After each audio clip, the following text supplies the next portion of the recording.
your CIGTV News Update. I'm Donna Bush. Thanks for joining us. First this evening, Premier McLaughlin issues a statement regarding the announcement that Cayman 27 will end its television broadcast as of tomorrow, Friday the 30th of August, after 27 years. The full statement from Premier McLaughlin says the government is very concerned about the loss of Caymanian jobs and will make available all of government's resources to assist with finding them alternative employment. The decision to close the station was one made by its owner on the basis that it was not commercially viable. As far as the regulatory breaches are concerned, questions in this regard should be put to the regulator, OFREG. The government believes that a television station that produces and broadcasts local programs and news is a critical piece of Cayman's information infrastructure and will immediately begin exploration as to how the void created by the closure of Cayman 27 can quickly be filled. Also making our headlines today, residents who are currently keeping Cayman's parrots as pets will now be given 6 months from the 1st of September this year to 29th of February next year to register those birds with the Department of Environment.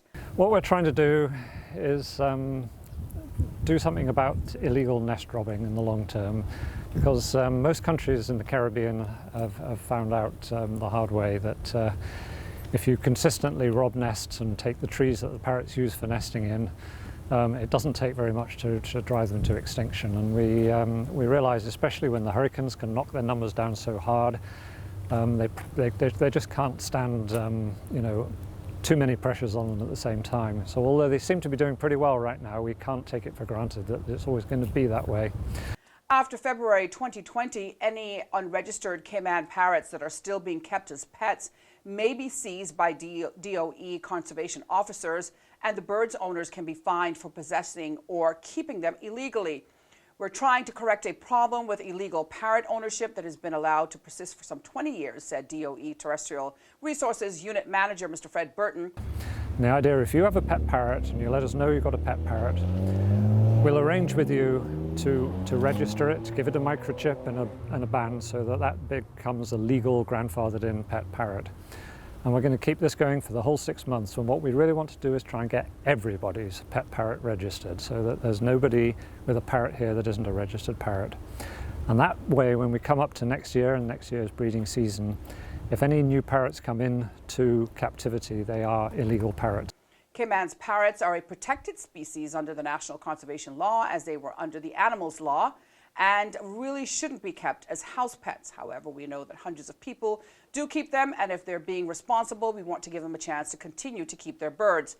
Now, during the parrot amnesty period, residents may contact the DOE at 949-8469 or via email at doe.gov.ky for more details. Finally, His Excellency Governor Martin Roper continues to tour government entities.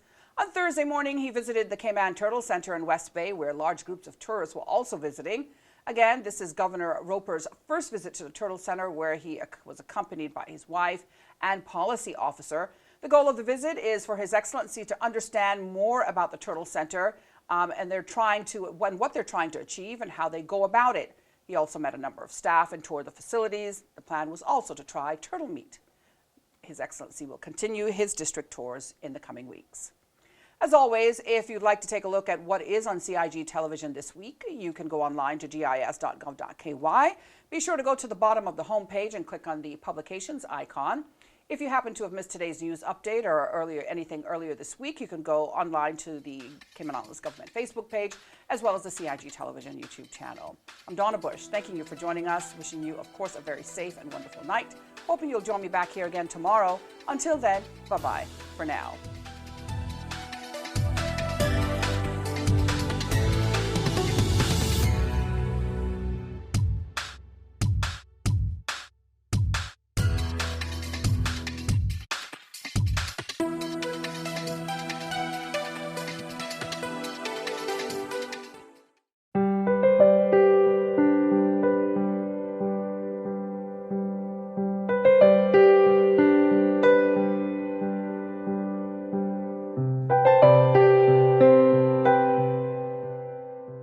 Do you have a business in the tourism industry? The Cayman Islands Department of Tourism wants you to get listed on their website. Visit CaymanIslands.com. It's absolutely free and will give your business added exposure on the #1 visited tourism site for the Cayman Islands. Learn more and get listed at www.visitcaymanislands.com/sign up. That's www.visitcaymanislands.com/sign up.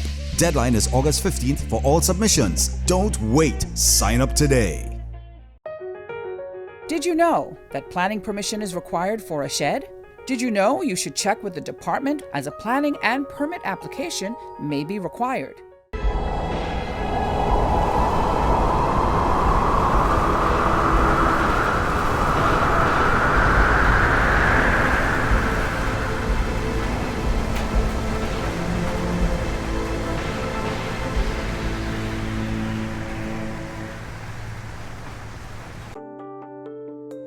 Did you know planning permission is required to clear land by mechanical means? You should check with the department as a planning and permit application may be required. Boating, fishing, and water sports in the Cayman Islands are great, but keep a cool head. Here are 7 tips for fun and safe sea outings. Number 1. Use a checklist to plan your outing. Check the weather forecast, make a float plan, and share it with someone who is remaining on land, stating where you're going, with whom, and when you're expected to return. Visit your nearest marine supply store to get your safety gear. This includes signaling mirrors, whistles, and a flare kit.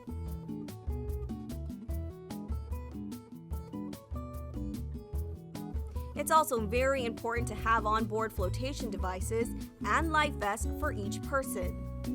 There are different types of vests. Some are for water sport activities such as snorkeling, and others are for going on offshore boating or on fishing trips. Number 2. These items can be lifesavers in case of an accident or bad weather. Number 3. Use a motor kill switch, especially if you're boating alone.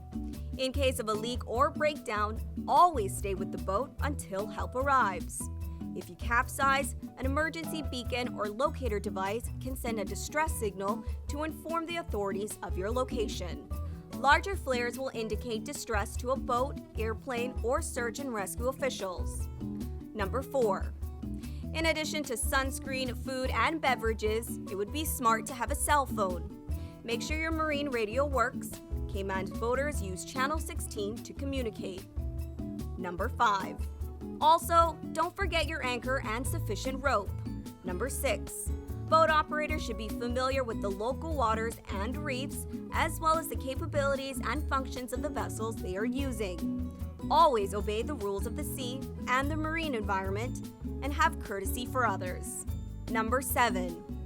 Alcohol and salt water do not mix, especially if you're the captain.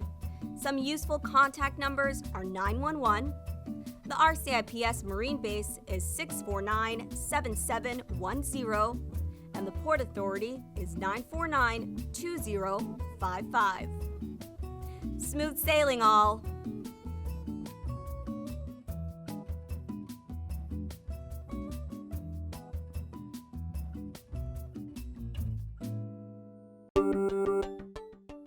Did you know that planning permission is required for an addition, alteration, or any material change to your house? The 10% rule no longer exists. Did you know you should check with the department as a planning and permit application may be required?